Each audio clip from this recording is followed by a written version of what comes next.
شوفي لك في علاقه زواج ولا كنتي في علاقه خطوبه مع واحد الشخص اللي كتبغيه وناوي ان شاء الله انك تزوج به وكتشوفوا بلي هو غيكون شريك حياتك المناسب والمثالي اللي تكمل معاه حياتك. الحاجه اللي غنقول لك هو انه رد البال مزيان من شياطين الانس اللي كيحاولوا انهم يفرقوا اي جوج الناس تحابوا في الله وباغيين يكملوا مع بعضياتهم حياتهم ويكملوا في الحلال. حيت راه ما اكثر هاد الناس وما اكثر هاد النوع ديال البشر اللي الهدف ديالو هو انه يهرس جوج الناس ويحطمهم باش انهم ما يكملوش مع بعضياتهم ويديروا الحلال مع بعضياتهم. حيت راه اسمى هدف عند الشيطان، اسمى هدف راه ماشي هو انه يخليك طيح في الزنا ولا يخليك انك تشفار ولا يخليك انك تتعدى ولا شوف ماشي هذا هو اكبر واسمى هدف عند الشيطان، ولكن اسمى هدف عند الشيطان هو انه يفارق زوج الناس مزوجين. هذا الحديث كيقول انه ابليس عنده بزاف ديال الشياطين ديالو وفي الاخر ديال النهار كل واحد كيجي عنده كيقول ليه شنو درت. كيجي عند واحد كيقول ليه بلي خليت فلان انه يزني كيقول ليه ما درتي والو، وكيجي واحد اخر كيقول ليه بلي خليت فلان انه يسرق كيقول ليه ما درتي والو، وكيجي عنده واحد اخر كيقول ليه بلي خليت فلان انه يتعدى على فلان اخر كيقول ليه ما درتي والو، حتى كيجي واحد الشيطان وكيقول ليه بلي خليت فلان انه يتفارق مع فلانه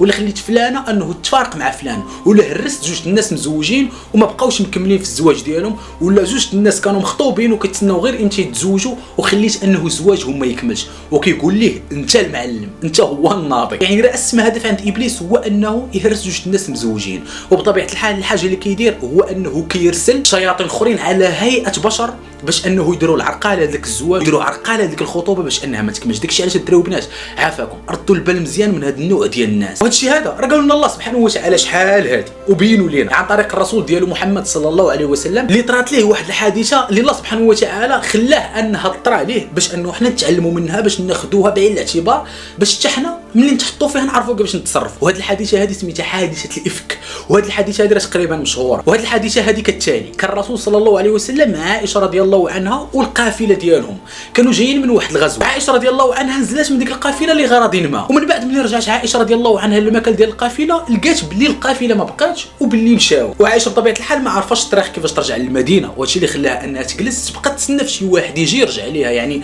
القافله ملي لاحظوا بلي عائشه ما كايناش خصهم يرجعوا باش انهم يديوها يجيبوها. وداكشي اللي دارت عائشه بقات كتسنى جالسه باش شي واحد يجي يجيبها. وديك اللحظه اللي كانت كتسنى عائشه رضي الله عنها في شي واحد يجي عندها داز واحد الصحابي، وهذا الصحابي هذا سميتو صفوان.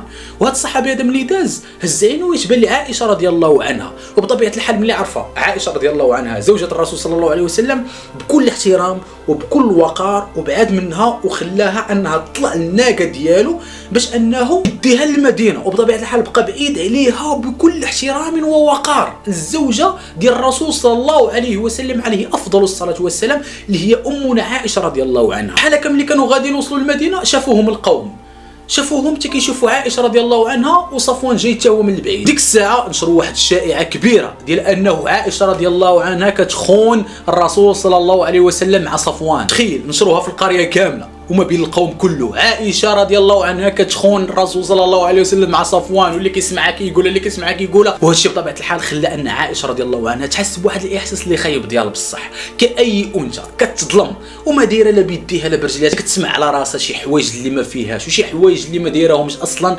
كتسمعهم على راسها. وهذا اللي خلاها انها تحس بواحد الحزن اللي كبير بزاف. كاي انسان بشر عنده مشاعر وحتى هو كيحس، خصوصا الانثى عندها بزاف ديال المشاعر شويه تظلمات وكتحقر كتحس بمشاعر اللي خايبين بزاف. بطبيعه الحال في المقابل حتى الرسول صلى الله عليه وسلم حس بمشاعر ديال الحزن، حاجه بطبيعه الحال كيسمع على الزوجه ديالو بحال ديك الهضره كتقال في القوم. بطبيعه الحال حتى شي واحد ما يقدر انه يتحمل دوك المشاعر ويبان عادي. حتى الرسول صلى الله عليه وسلم عليه افضل الصلاه والسلام حس باحاسيس اللي صعاب شويه، ولكن الرسول صلى الله عليه وسلم ما حكمش على الزوجه ديالو، ما مشيش عنده وقال لها علاش درتي علاش ما درتيش لا. وانما الرسول صلى الله عليه وسلم بقى كيتسنى لمده شهر، بقى كيتسنى لمده شهر وما حكمش على الزوجه ديالو حتى نزل الوحي اللي برا سيدتنا عائشه رضي الله عنها باللي ما دارش حتى شي حاجه وباللي هادوك غير ناس خبثاء اللي كتخرج من فمهم الكلمه الخبيثه، وباللي الطيبين كتخرج منهم غير الكلمه الطيبه والافعال الطيبه.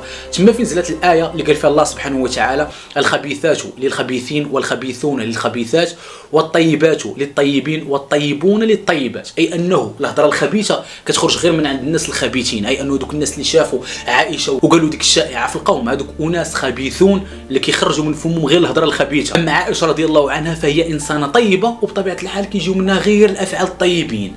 الطيبات للطيبين والطيبون للطيبات، اي انه الناس الزوينين راه كيخرجوا منهم غير الحوايج الزوينين، والناس الخايبين راه هما اللي كتجي منهم ديك الحوايج الخايبين اللي نتوما كتقولوا على عائشه رضي الله عنها وحاشا عن امنا عائشه رضي الله عنها انها يجي من هذاك الفعل. يعني دريو بنات الحاجه اللي بغيت نوصل لكم من هذا الشيء كامل، اي راجل مثلا مع واحد البنت يحاول انه يشد فيها بسنانه وبيديه، خصوصا في فتره الخطوبه، باش انه يكمل معاها، حيت غيتلقى بزاف ديال الاراء، بزاف ديال الناس غيقولوا ليه لا، بزاف ديال الناس غيبداو يحطوا عليه الصعوبات، بزاف ديال الناس غيقول لي انت ما واجدتش، بزاف ديال الناس يقول لي فلان راه ما تصلحش ليك، ونفس الحاجه بالنسبه لك انت، بزاف ديال الناس غيقولوا لك على داك الدري راه باقي ما خدامش، راه باقي ما واجدش، راه باقي ما هز راسو عاد يهزك انتيا، راه شفتو كان مصاحب مع فلانه، راه شفتو كان داير مع فلانه. شوف كون متاكد انه في فتره الخطوبه راه كاين بزاف ديال شياطين الانس، حيت الشيطان ملي كيشوفك انت خاطب واحد البنت ولا انت خاطبك واحد الولد، راه عاد كيحرك الجنود ديالو ليكم نتوما باش انهم يهرسوكم في اقرب وقت ممكن. وحتى الناس اللي مزوجين اللي كيطراو بيناتهم مشاكل راه بسبب انه ابليس كيطلق الشياطين ديالو باش انه ديك العلاقه تدمر. دريو بنات ما تستهنوش بهذه القضيه هذه، حاول انكم تاخذوا هذه القضيه هذه بعين الاعتبار، انك تشد في داك الشخص اللي كتبغيه وتكمل معاه رغم الصعوبات، حيت دوك الصعوبات راه كيجيو من الشيطان، وثق بيا راه دوك الصعوبات راه كيجيو من الشيطان باش انك تخلع على داك الشخص، باش انك ما تكملش معاه. وهذا الشيء هذا كيف ما ترى الرسول صلى الله عليه وسلم شحال هذه في هذه الحادثه هذه اللي الله سبحانه وتعالى عطاها لنا عبره باش انه نتعلموا منها، باش ناخذوها بعين الاعتبار. وخصنا ناخذوا حاجه اخرى بعين الاعتبار اللي مهمه بزاف، اللي هو انه الرسول صلى الله عليه وسلم عليه افضل الصلاه والسلام ما حكمش على سيدتنا عائشه ديك الساعه وقال لها انت فاعله تاركه، علاش ما درتيش، علاش ما فعلتيش، لا، وانما تسنى وصبر وتريت، حيت عارف بلي الزوجه ديالو ما غاديرش داك الشيء، وعارف بلي الزوجه ديالو انسانه طيبه، حيت عاشرها ودوز معها بزاف ديال الحوايج، هو عارف الزوجه ديالو. وهذا الشيء اللي طرا من الله سبحانه وتعالى نزل الوحي وبين بلي سيدتنا عائشه رضي الله عنها كانت بريئه. نفس الحاجه انت ملي تسمع شي حاجه على مرتك حاول انك تهد، وحاول انك ما تزربش حتى يبان البرهان، وحتى تعرف حيت داك الشخص ما دوزتيش مع القليل واحد المده اللي بيناتكم المعدن ديال داك الشخص. ونفس الحاجه اللي كنتي ما بقيتش تسمع على اي واحد على راجلك، حاولي انك تهدني، وحاولي انك ما تزربيش حتى يبان البرهان. وكنتمنى انه الميساج يكون وصل للدراري وبنات، وما نساوش انكم تبارطاجيو هذا الفيديو هذا الماكسيموم باش الناس ياخذوا هذا الشيء هذا بعين الاعتبار. الاغلبيه ديال الناس ما عارفينش هذا الشيء، واغلبيه ديال الناس ما عارفينش اصلا هذه الحادثه اللي وقعت ما بين الرسول صلى الله عليه وسلم وعائشه رضي الله عنها. يعني بارطاجيو هذا الفيديو، وما نساش انك تخلي ابوني ديالك وشي تعوزونا في لي كومونتير. وهذا الشيء اللي كاين، احبكم في الله والسلام عليكم.